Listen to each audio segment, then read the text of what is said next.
Здравейте, приятели! Днес ще ви покажем как да засадите картофи в чували. Отглеждането на картофи в чували не е никак трудно, дори и за начинаещ градинар. Трябва да се спазват обаче определени условия. Правилният избор на място за поставяне на чувалите е важно, също така наличието на плодородна почва, както и навременното поливане. Същността на метода на засаждане на картофи в чувал е да се отглеждат самите картофи на 2, 3 или повече слоя грудки над първата грудка, която е при самото засаждане на картофи. Това увеличава неколкократно добива на картофи в последствие. Идеята да отглеждате картофи в чували е прекрасна, тъй като трябва само да се грижите за поливане. Не е нужно да копаете, да премахвате плевели, да се грижите за вредители като картици и попови прасета, тъй като те просто не застрашават продукцията ви. При засаждането и отглеждането на картофи в чували трябва да се има предвид някои особености. Всяка година хранителните вещества в почвата трябва да се попълват чрез сеитбообращение. Т.е. земята за пълнене на чували трябва да се вземе от лехите, където сме отглеждали преди това култури, които са благоприятни за картофи. Такива са зеле, моркови, копър, магданоз, а трябва да се избягва взимането на пръст от лехи, където преди това са се отглеждали домати, патладжан или пипер. Друго важно е подготовката на почвата, в която ще засаждаме самите картофи. Също така е важно и самото събиране и съхраняването в последствие на продукцията. Най-отдолу на чувала може да поставите своеобразен дренаж, например клони, съчки или нещо от сорта. Как да направим самата почва за картофите? Взимаме земя от градината, като разбиваме големите бучки в нея. Лично аз добавям допълнително компост и обогатена почва с перлит и кокос, малко пилешка тор на прах и малко каменно брашно. Може също така да добавите отгоре и 400-500 грама дървесна пепел. Пепелта предпазва картофените храсти от краста, храни ги с калций и създава ронлива почва.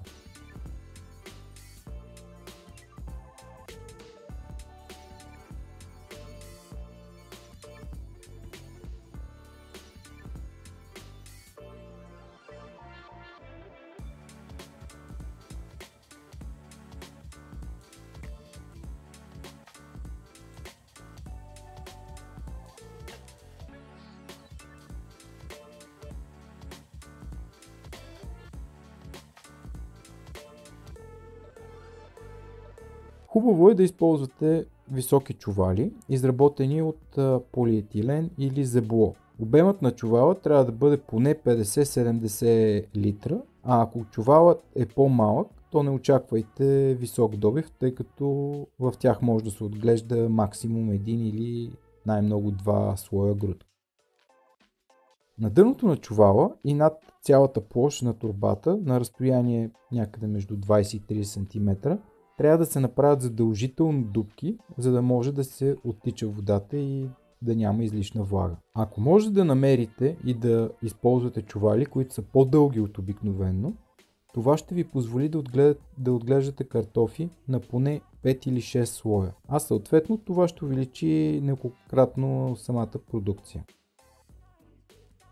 Картофът е южна култура, термофилна, така че мястото за поставяне на самите чували трябва да бъде с южно или югоизточно изложение в градината или двора.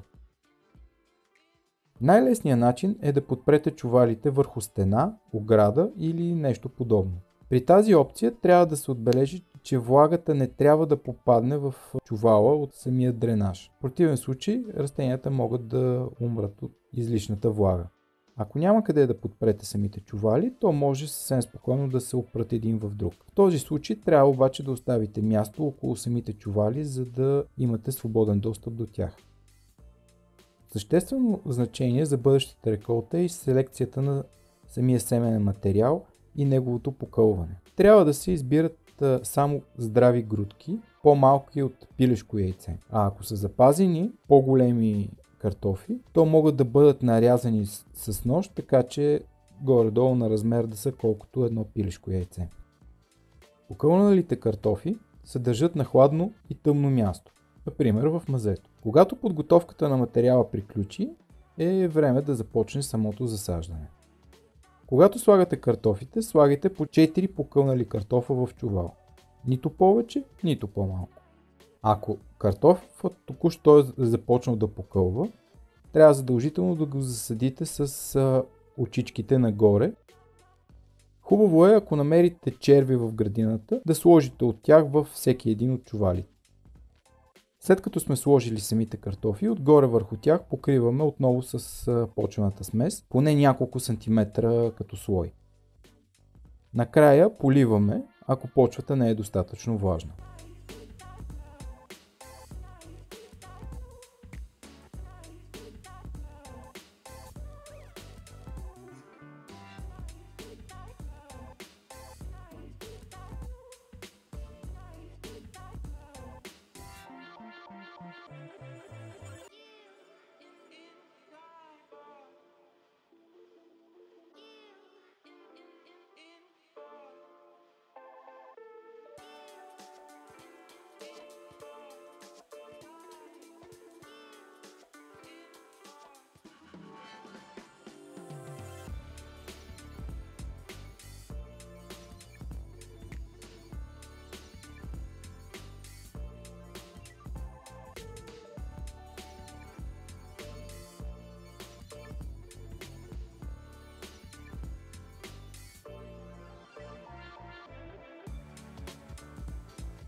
Накрая поливаме, ако почвата не е достатъчно влажна.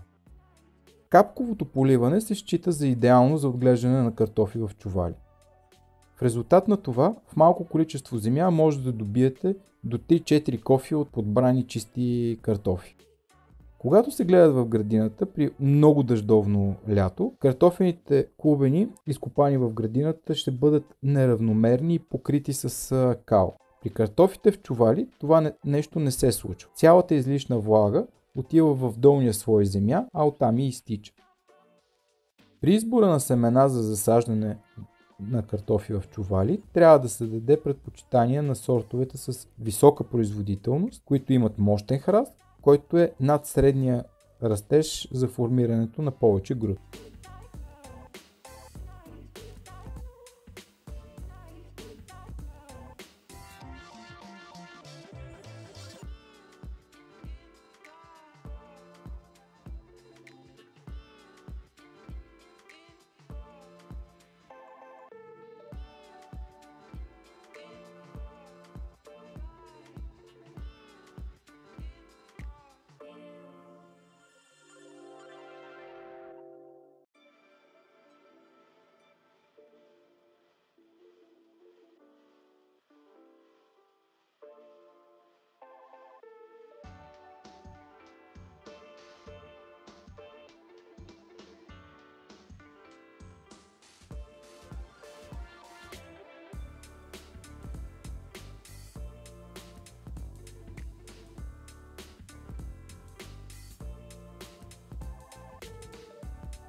Това е основното, което трябва да знаете при засаждането на картофите в чували.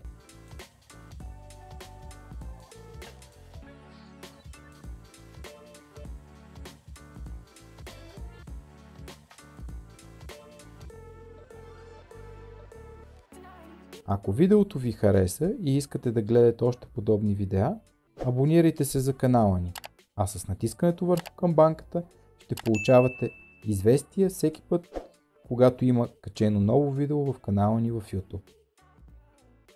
Чао и до скоро!